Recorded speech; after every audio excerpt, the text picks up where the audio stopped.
Vanilla Ice, Mariah Carey, and NWA had a stronghold on the charts, leaving many wondering, is rock dead? They say that periodically.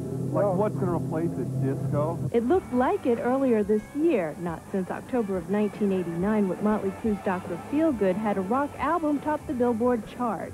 The only bands to come close were the Black Crowes and veterans AC/DC. I think whenever there's a lull in product quality, this always happens.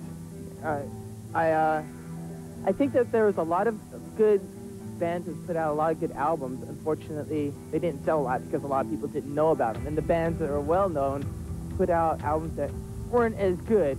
So I think, as an excuse, a lot of industry people said, oh, you know, rock is dying. But part of the problem may lie in the many different types of rock available, which leaves fans a bit overwhelmed at the choices to be made. I just think that there's more labels and more records and more bands than ever before, so it just makes it that much harder to, like, sift through the crap. There's so many different metals now. There's like speed metal, death metal, and you know, every week there's a new one, like washing machine metal and, you know, whatever, you know. It's like, well, every week there's a new metal. They say that metal's going to die. It's not going to die.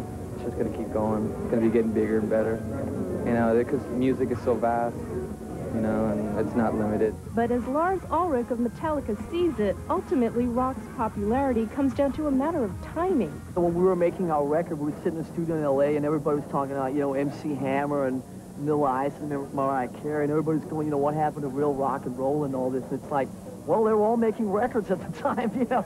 You got, you know, us and the Guns guys and Van Halen, and you got a U2 record coming and all this. And I think that now everybody's talking about, you know, rock and roll is back. It never really went anywhere. It was like a time thing, and I just think that sometimes the media guys like to make too much out of this stuff about, you know, now this is in, and that means that if this is in, that means everything else is out. Well, no matter which form of popular music is currently at the top of the charts, be it country or dance, hard rock will always find a way to get back on top. Metal sells a lot of albums. There's still more metal fans out there than darn near anybody else, and so it's still a nice comment to the state of rock and roll.